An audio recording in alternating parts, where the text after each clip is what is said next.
13चा पाढा किती जणांना पाठ आहे? सगळ्यांना पाठ आहे?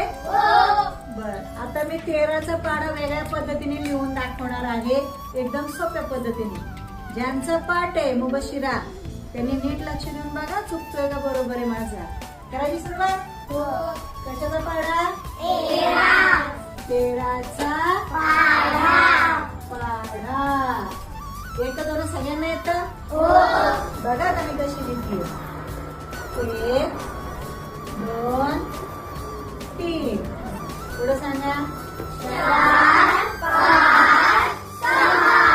गुड. 7 8 9. आता बघा.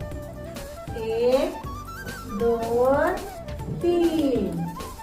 4ला बाजूला ठेवायचं आहे आणि आपल्याला 9चा अंक आहेत म्हणून 5 6 7. 8ला बाजूला काढायचा. 9 10 11. झालं का 13चा पाढा तयार? आणि शेवटी सगळ्यांना माहिती आहे 13 10 हा काय पाठ करायची, ही पाठ करायची एवढी काही गोष्ट नाहीये. बघा झालं बरोबर? म्हणा बरं आता.